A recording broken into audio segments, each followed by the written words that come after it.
Good day, I'm here to discuss to you how to troubleshoot a steam generator. First, there are three common problems of a steam generator. First the power problem. Second, the steam generator doesn't get any steam.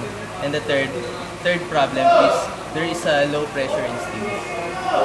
The first common problem of a steam generator is the power problem.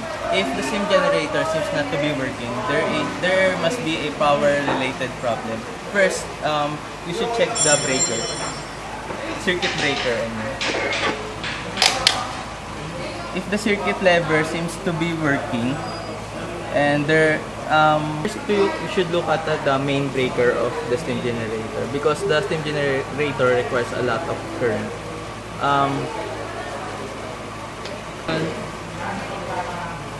Check the breaker switch. If the breaker switch seems to be okay, check the electrical for any disconnected wires. If there is a disconnected wires, you should call a electrical engineer or an electrician to work on these electricals. The second most common problem of a steam generator is that the steam generator is working but no steam. There is a couple of things you should check to know the problem. First, check the water inlet valve. If it's closed, you should open it. And the second one is in the water tank. Here is the water tank. If there is a problem in the water tank, you should call a professional who repairs the steam generator to know because there is a lot of things must be checked. And last, the third common problem of a steam generator is the steam low pressure. If there is a low pressure in steam, there must be a leak inside the valve. If there is a low steam flowing through the system, there must be a leak somewhere here in these pipes.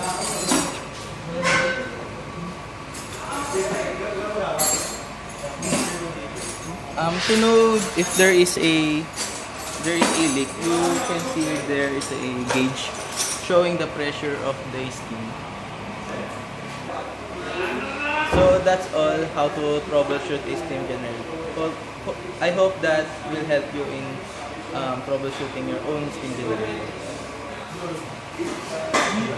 I'm Mr. and I'm here today to explain to you on how to maintain a steam power plant.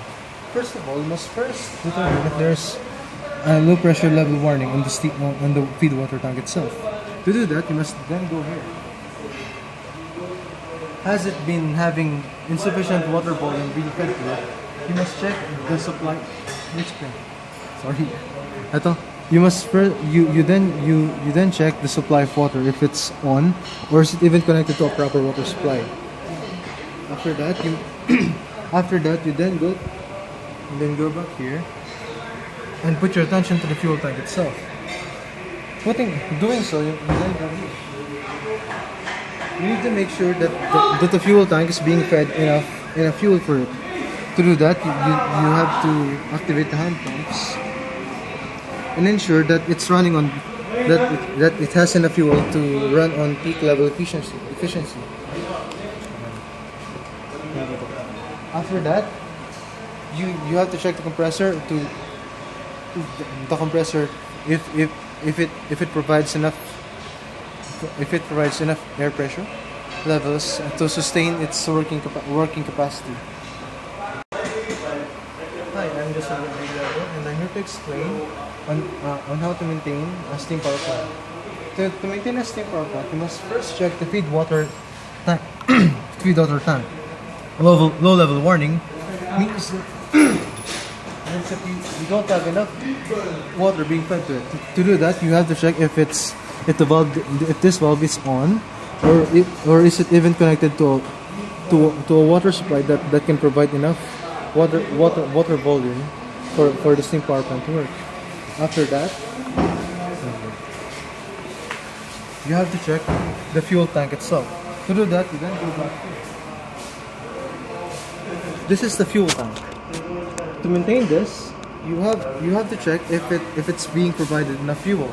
If it doesn't have fuel, you need to pump enough fuel like this for for it to have enough fuel here to sustain its peak level efficiency. After doing so, check if your compressor is running and providing enough air pressure for the steam power plant to sustain its peak level efficiency. After having a green light to operate, you then turn on the steam power plant itself. But after doing so, you have to check this three apparatuses here. If there's any warning at all, if there is, turn it off again and check if there's any problem from the first three parts of the power plant. If there isn't, you have to check this pressure gauge here if it's rising at least up to 4 bars, or is it rising at all. If not, stop operation again. Here we are at the steam turbine itself. The steam turbine is where the steam goes to operate to convert the steam pressure into rotational motion. This gear here represents lines that this sensor can sense. If there's a warning that your steam turbine is not running at peak efficiency, or at least even running at sustainable working levels, you have to see if there's any problem on the steam power plant itself. If any of those equipment doesn't have any problem at all, you then check these pipes. These pipes are essential because this is where everything goes, from water level, pressure level, diesel fuel, or even the steam, the superheated steam itself.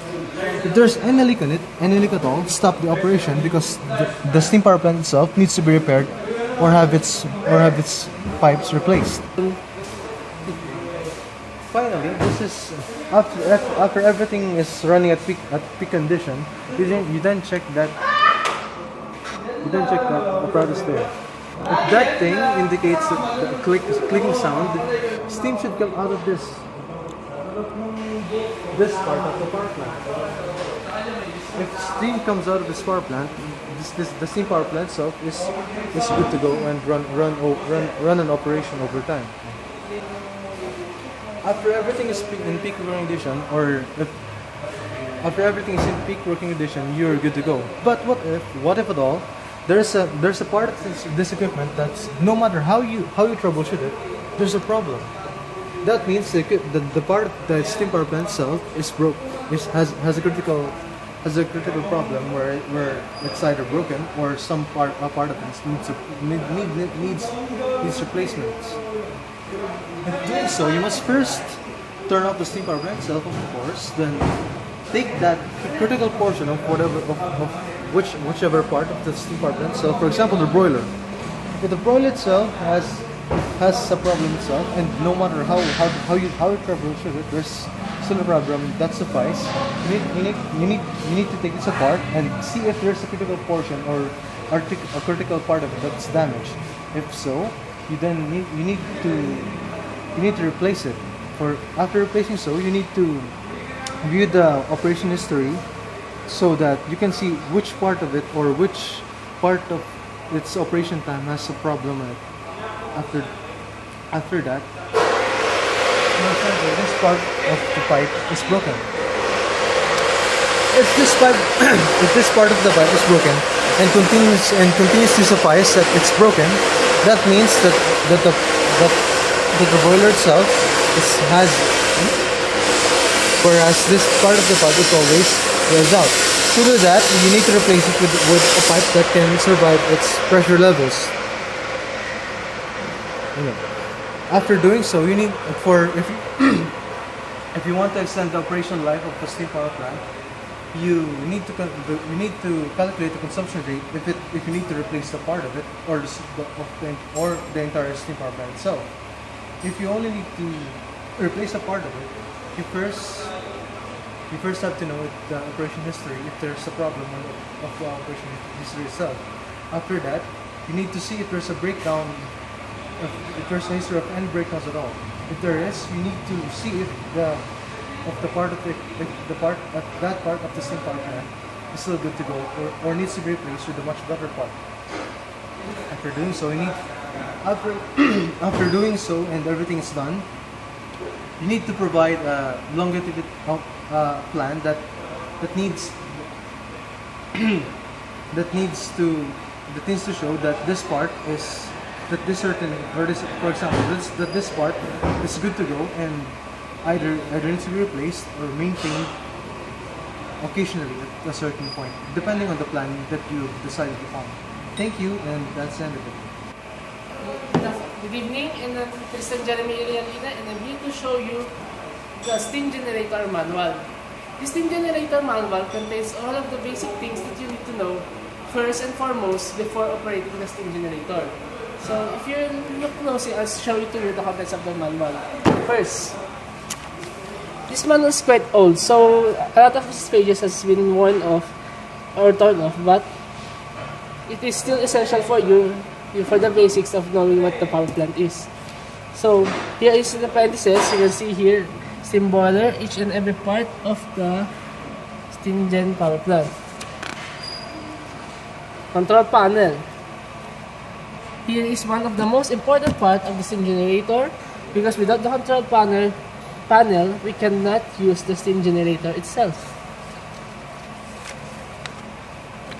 Next, let's skip. Here are the parts. Parts of the steam generator.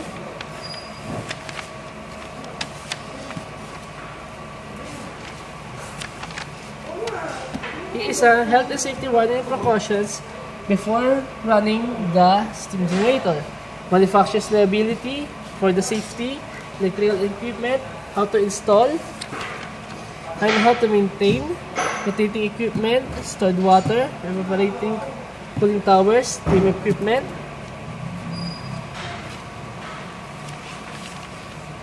Description. Now, feed water system. So here you can see the specifications of the steam generator. For example, the feed water system can contain up to 100 liter of the Next, in the fuel system, you can see here that the tank is filled with gas oil. The boiler can reach up to 100 degrees Celsius. The superheater can reach up to 250 degrees Celsius. Pressure regulator, flow measurement. Next is the turbine. The dynamometer. And then, sir, in the cooling tower. In this manual, you can see everything that you need to know from operation and maintenance, everything that needs to be done in case of an emergency, and everything that you need to know for safety and other purposes.